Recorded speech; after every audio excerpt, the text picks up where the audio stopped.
Is this thing still on? I think they can hear us a bit better now. Should we keep talking? Of course. Let's say it louder for those in the back.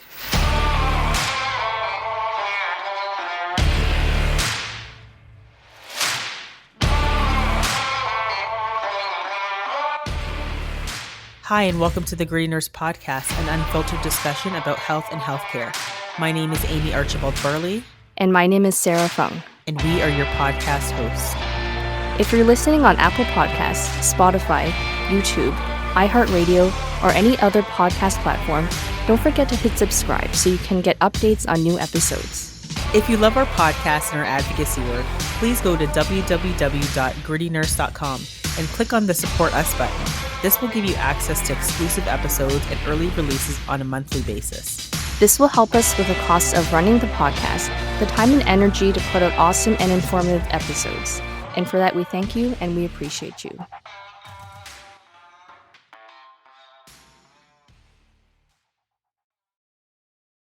Are you ready?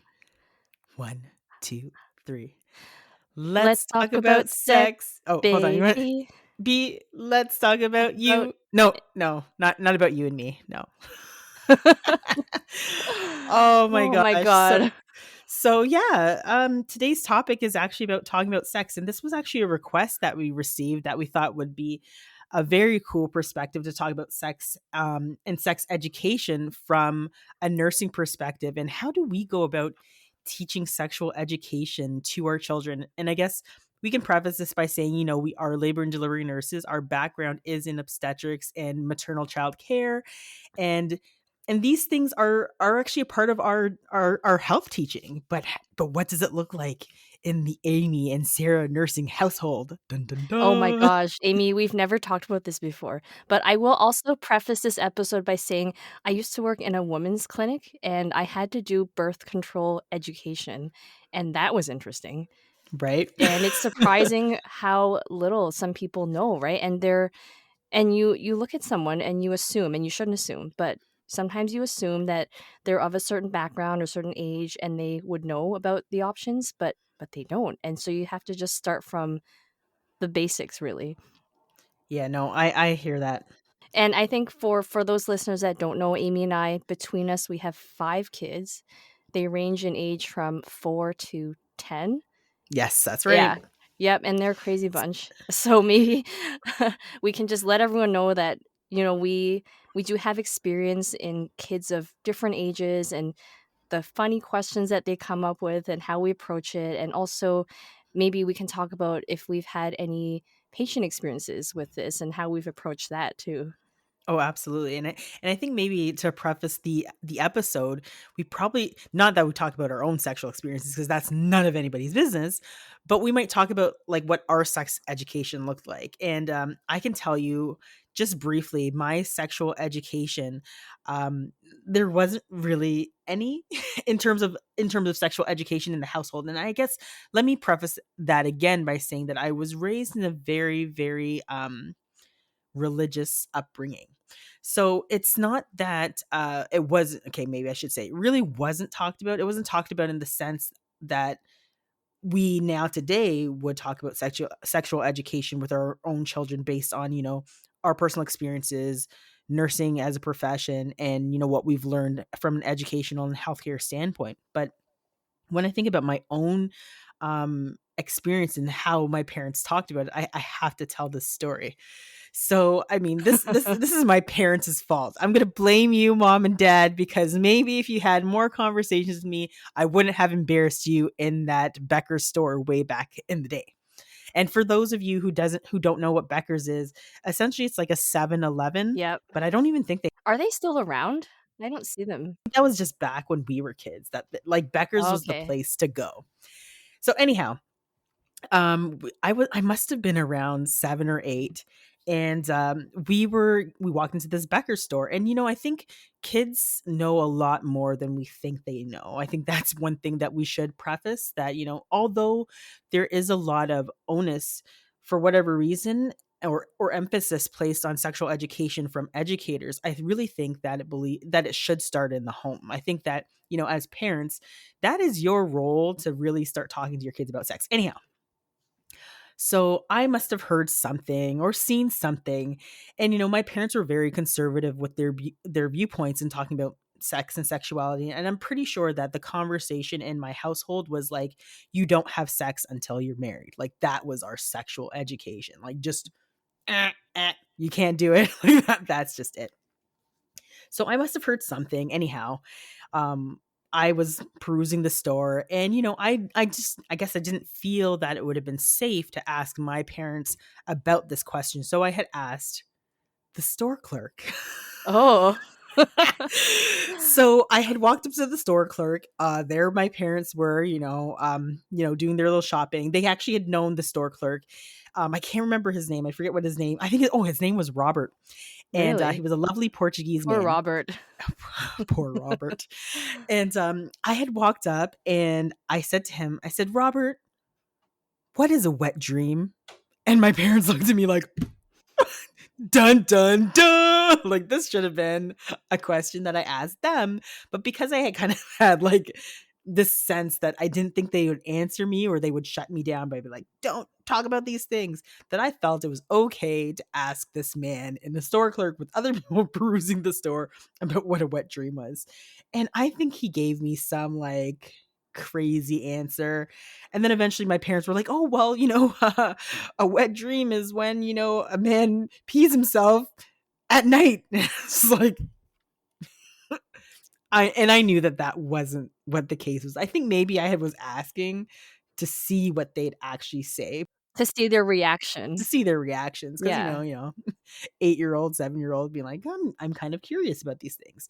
But anyhow, like long story short is I think if these types of embarrassing moments can be averted by having conversations initially.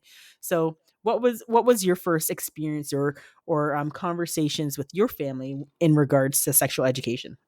You know, it's funny because I didn't grow up in a religious household. My parents both grew up Catholic, and they both decided they were not going to be practicing Catholics when they got to adulthood. So I kind of grew up in an agnostic household.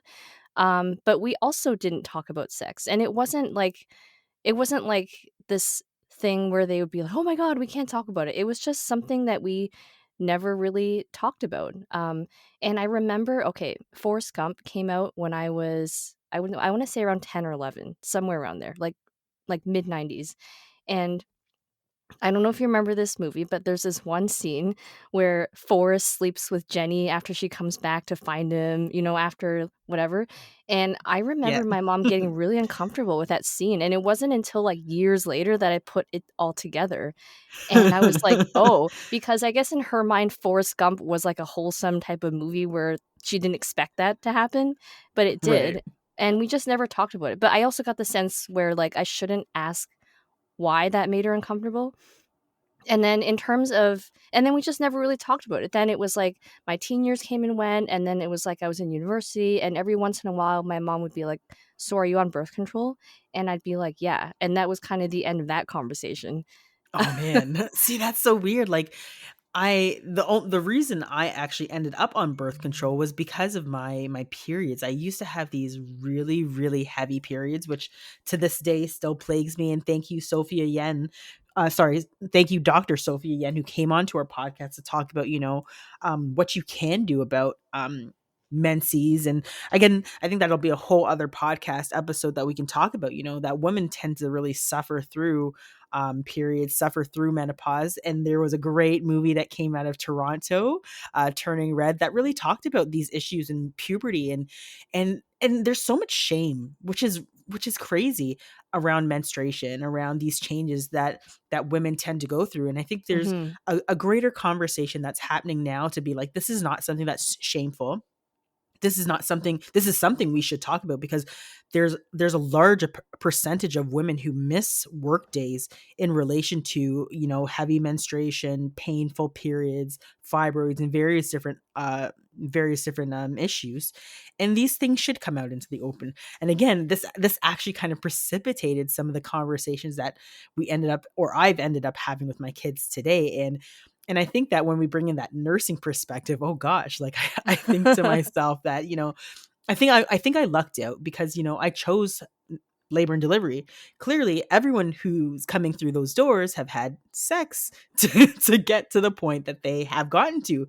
And I wonder about, why did I choose that? Why was I so interested? And I think it was kind of my lack of formalized education, or education that came from my parents. And I think that, you will do yourself and your kids a disservice if you don't have those open conversations. But what do those open conversations look like, and how do you navigate, what's appropriate to tell your child at what age? And I think that's something that a lot of people are trying to figure out. And I could tell you right off the hop, I am no expert in terms of what I think is the best age. Like, for example, I knew these conversations were coming.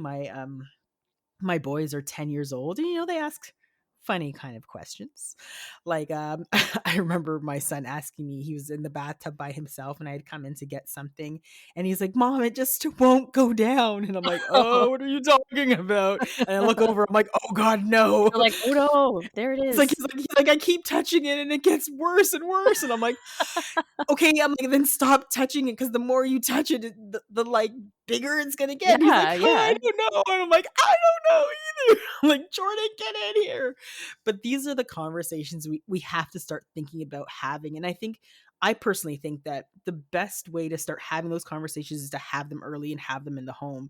And we can get into what that looks like with our various different age groups. And again, like, I don't know if there's a perfect science on when is the best time versus when's not the best time to have these conversations. I really think it depends on your kid.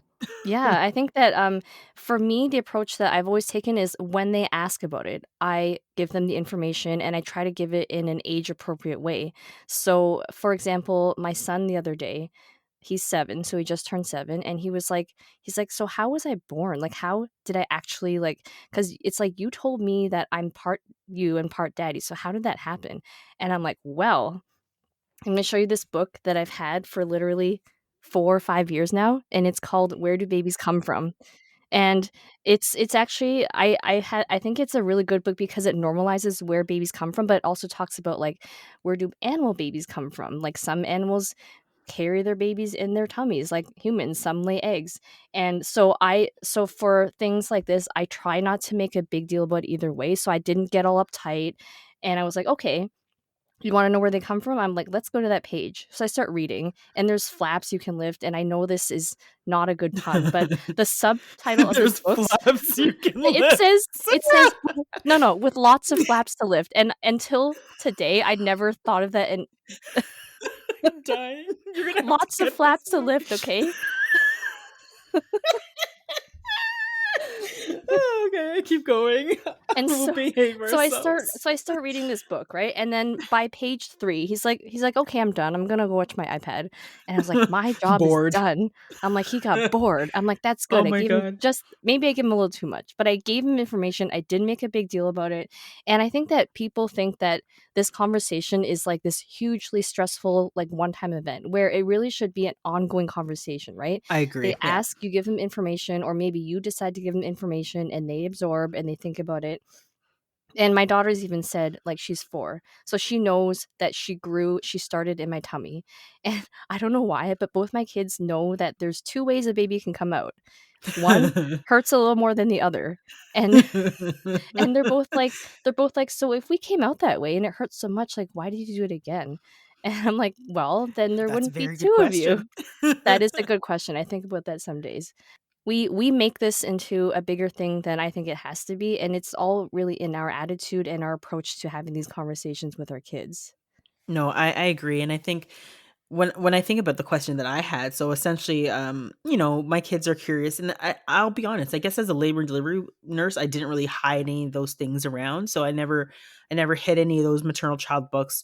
My children had seen me naked before, so they had seen that I had a cesarean section scar, and they had asked me Okay. about it. And I told them, I said, "This is what where you both, all three of you, came from." They asked me why, and I was like, I told them in a way that they'd understand, like, mom was sick. I had this type of condition which caused you to come early, and kind Mhm. of had those types of conversations with them.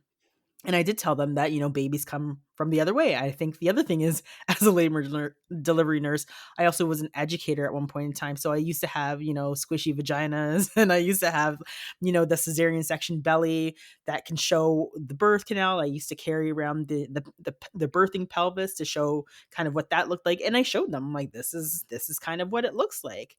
And I think having that curiosity and showing them those things really was helpful.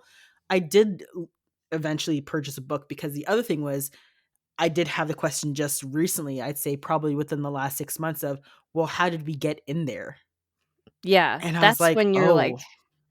I was like, "All right." like, how much But detail I do was we like get I was into like I right was like, now? "Well, let me think about it." So I spoke to actually one of my friends who advised me to get a book, and, the book I got was very male centric, so I actually didn't like the book. So the book went, I can't remember the name of it, but essentially it goes through, when a man and woman lie down, the man will put his penis inside of the woman's vagina, but it was very male centric. It was like the woman lays down, the Right, man yeah. climbs on top of the woman, the man puts his penis into the woman likes it. I was kind of like, Right, right, it's the man doing everything to the woman, right. So I was just like, right? I don't know. Like, I wasn't feeling that book. So I sent it back because I was just like,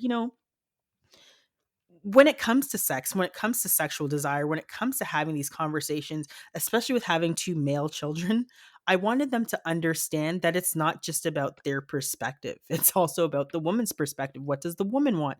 Talking about consent, talking about those various different things. And I said, if I didn't feel comfortable with that book, I would rather do it myself. So I had some conversations.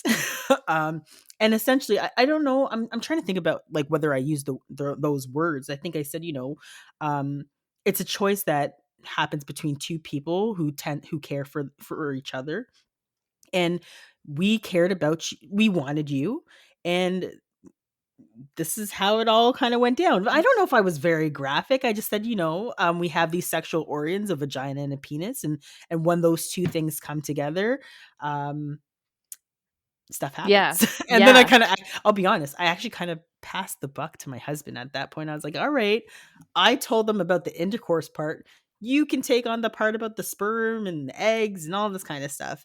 And, I think it was more painful for me than it was for them listening, because I think they listened and they were just like, "Okay, bye. Let me play some Roblox or whatever." But I'll be honest, the conversation was more uncomfortable for me than it was for them. And I think that's something we need to take away, that it's like, I think we put so many of our preconceived notions about sexuality, about sex, about these various different things, and we put it onto our children in a way that they're not going to understand it in those terms, in terms of the experiences we had, in terms of the things that we've seen. They're just asking an honest question. And I think we just need to be honest and straightforward, because I believe at some point they will be exposed to things that, might bring more questions. And I think having those early conversations are really important. Yeah, like I think that a lot of us, myself included, we as parents, we think we do a really good job, but we're only just scratching the surface because sexuality is like, stuff about consent and about Yep. LGBTQ. Like it's not always a man and a woman. So, for example, Hmm. my son said to me a couple days ago, he's like, Mommy, do you think I'm going to end up alone or am I going to find a girl? And I was like, well, that's up to you. Like you could do both and that'd be okay. And I'm like, if you found a boy, that'd be okay too. And he's like, no, that doesn't make any sense. That's silly. And then I started talking about like I have a really good friend who's gay, and I'm like, your uncle so and so likes men, and that's okay too. And two women can get married too. But he's already through school, I think, found Yeah. these social norms, and he's feeling like at 7 years old, he's worried that he might not find someone and that he's gonna be Wow. alone. And I'm like, you can live with mommy and daddy. And I'm like thinking, I am actually saying this right, because what if he's, like, 35 and still living with us?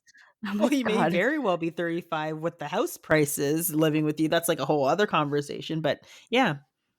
And I actually was looking at the Ontario curriculum, the Human Development and Sexual Education by Grade, and I'm like, "Oh, this is really good because maybe I can follow some of this and make sure that he's understanding, like, even in terms of using the correct, body parts," right? So using the anatomically correct name, talking about things like basic good hygiene habits. This is listed here, and I'm like, okay, well, I think with COVID, they're actually pretty good with that, which is a good start. And just like answering whatever questions come up, and I I leave my feminine products around, and they can ask about it or not ask about it. Like, I'm okay either way. But in terms of, like, how we think we do a good job, it's okay to, make mistakes, but the thing is you're trying, and you're trying to give them the information, because when you don't give kids enough information, they start to fill in the gaps, and they start talking to Yeah. their friends and getting incorrect information, and that's not good either. Like, just Yeah, and just thinking about that movie Turning Red. Remember that scene with the Mhm. period? That was Or so even the intense. or even the scene where, she's underneath her bed and she's drawing pictures of her pretty much having fantasies about this the boy in the supermarket. That it's I would rather address those things early or have those conversations as opposed to them finding out about it in a different way or finding out about it in an unhealthy way. So for example, some of those conversations weren't had with me. And I thought, I think that they would have been helpful if I've had those conversations or questions answered, as opposed to trying to navigate it and about, trying to figure it out all on my own. And I think that, we're not perfect. I don't think we're going to get it right all the time, but I think if you can encourage that dialogue, that they feel comfortable and safe to come and ask you those questions, I think that's a good starting point. And even I'm glad that you brought up the Ontario curriculum, because we actually peeled back a lot of the education that we were giving, I guess, sorry, that schools were giving about sexuality, because I believe that the curriculum previous to this was much more advanced. And with having a conservative government, they actually pulled a lot of the LGBTQ2S things out, which is really unfortunate because, like you said, they should have the right to know about these other gender identities. I think that's actually very important. And again, same with my family. Like Uncle Matthew comes over and they understand, and it's okay. Like I don't it just makes me so angry where, people might feel that, my 7-year-old or my 5-year-old won't understand that. I think we put so many of our own preconceived notions on what they might and might not understand. And I think that again, I think that's fear on the individual's part, not on the child's part. Right. So when I've said in the past, like, Uncle Elwood, he wants to be with a man, and they're like, "Oh, okay, bye." Like, Right. it's just like as if I told them, "Okay, we're having McDonald's today." But the So thing is, that's kinda how it should be, right? Like, I think if you even think about nursing as a profession, there's so many ideologies and different perspectives and social norms that are put on women, put on the idea, the name of nursing. Like, the name of nursing came, if you think about it, it's about, nurturing or feeding a child. That's nursing. That's how you go about breastfeeding, and it's just like all of these societal norms, so to speak, we've already kind of set ourselves up for failure when it comes to talking about sexuality and gender identity and these various different things. So I personally think that it should start in the home. I think it should start early. Do I think there's a secret sauce in terms of how you go about it? I think the best way is to, if they've approached it, that you start having honest conversations, because I'm pretty sure when I asked my husband, and maybe you've asked your husband. I asked him, like, when was your first encounter with, sexual information?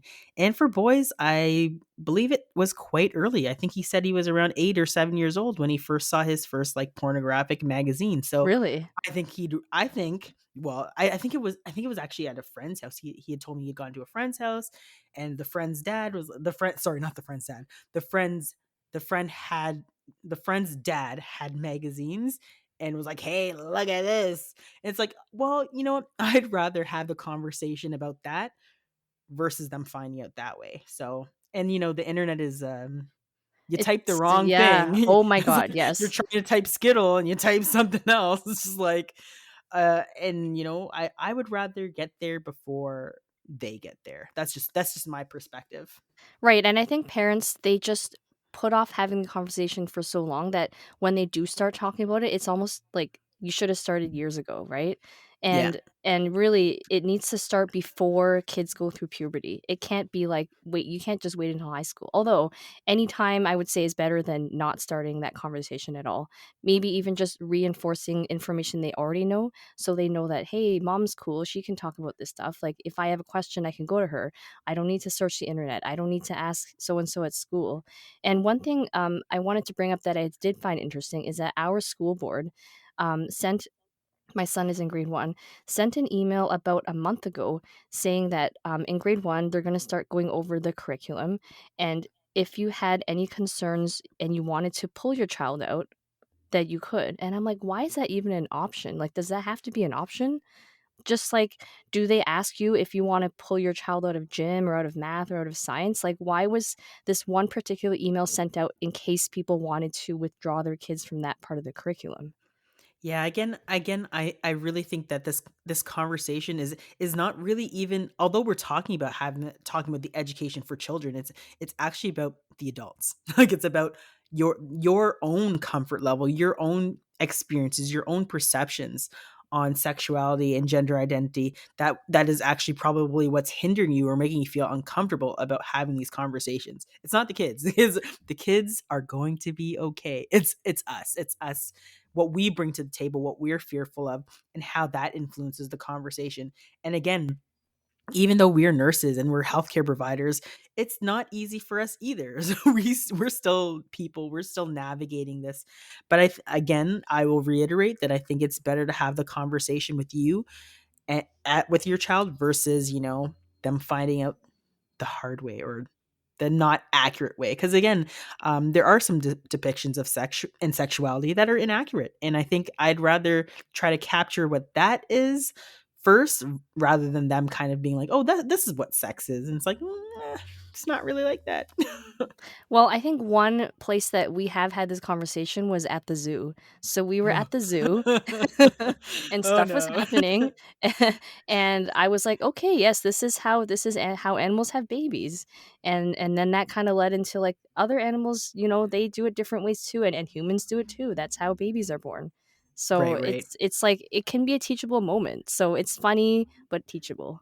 Yeah. And again, like my kids are different ages, so how I might talk to Emily might not necessarily be the same as the details I might give to my boys, and vice versa, right? I think I'm trying to kind of also see what types of questions they're asking me, what they might understand, and kind of tailor it that way. And and again, I think it's more me feeling like this discomfort or whatever, and I it's something that I'm grappling with, and I know it's a me problem, not a them problem. So again, I think it's just, you know, having these conversations are important, and I think that if you take away the fact that, it's your own perceptions that are making you feel anxious or whatever the case may be about it, then you can see that, okay, well, maybe I'm the one being unreasonable. And I think they just know much more than we lead on to them thinking that they don't know or that they do know. So And I some think that's parents, that. like, they feel like if they talk to their kids about it, they're gonna lose their innocence. Like, "Oh, now they Or they're know going to about be sex." more likely to do it, Right, right? or they're gonna be more likely to do it, but actually research has found it to be the opposite, right? So the more Right. information you get, the the safer you are, and you might even delay it because you're like, "Okay, it's not a big deal. I Yeah. don't need." So I will give you another example of my reaction and how it's influenced my kids. So one time I was parallel parking and I might have lightly hit another car, Oh dear. and I was like, "Oh shit." And then I was like, "Never mind. I didn't say that. I didn't say that." And then my son started repeating it because I had made a big deal about it, and I was like, "Oh god." So I just didn't address it, but the next time I accidentally swore in front of him, I didn't say anything. I didn't even address it, and he didn't even hear it. So it's more about our reaction. So when they realize that we think something's a big deal, sometimes they just latch onto it, right? And they're like, "Oh, this got a reaction, like it was an emotional reaction, and I want to see that again, so I'm going to do whatever I can to make that happen." Right. No, So I agree. Well, the thing is, I mean, I think about myself as an adult, and I don't know if I've mentioned this before, but I remember actually going to see 50 Shades of Grey with my mother-in-law. And I don't know how that wow. all kind of worked out. Like I think she was just like, her husband was like, "I don't want to see this movie. Like I'm not interested in the premise." And I was like, I want to see what the hype is about. And sitting there watching that with my mother-in-law made me feel really weird. And I was just like, oh, this is just so strange. And just even recently watching Bridgerton with my mom around, I was just like, oh my god, she sees that they're doing this. But now it's like my mom was like, oh, Amy, I know that you're having sex. Or she'll do this like it's so embarrassing. She'll do this thing where she like I'm stressed out about something. Let's say she's up for the weekend. She's like, Amy, and be like, Jordan, come over here. Just take your wife upstairs and give her a good time. I'm like, oh, Oh mom, my stop, god. please. She's really It's so loosened up. embarrassing. Yeah, she was not like that when I was a teenager, let me tell you. But I mean, I think she knows now, and she realizes too that the lack of having these conversations made it uncomfortable for me, and she's even trying to be like, okay, you know what, it's everybody does it, it's a normal part of life. And I think that's the other thing people have to just realize, like sex and sexuality, gender identity, gender fluidity, these are normal things within our life, in our lifespan. We should be having these conversations because they are normal and they're natural. I bet in those Korean soap operas that she watches, they talk Oh my about sex gosh. all the time, Well, see, just this not graphically. well, my mom's like, "Oh, I love them because they're all love stories." And then they get to that at the end. I'm like, "Oh gosh." But my mom used to read a lot of Harlequins, so that's a whole other thing Oh my too. gosh, so does my mother-in-law, come to think Oh of it. no. I know. But yeah, I think at the end of the day, nurse, whether you're a nurse, you're not a nurse, you're a healthcare provider, you're not a healthcare provider, if you are a parent and you have small children, that it's okay to talk about sex. It's not that Agreed. bad. It's more And bad on your end, not and theirs. maybe as nurses, we have more information, right? So that can complicate things when you know too much and you're like, "How do I distill this down?" Or, "What do I share? What do I not share?" And, by the way, STDs were changed to STIs, and now I think Right. they're like STBB or something, like Oh gosh, sexually they changed transmitted again. and blood-borne diseases, infections or something. The acronyms keep changing. Oh So gosh. I Well, need to you get mean up at to the end date. of the day, I think we just have the conversation. It's you who feels uncomfortable, not your kid. Your kids are just like, "What's happening?"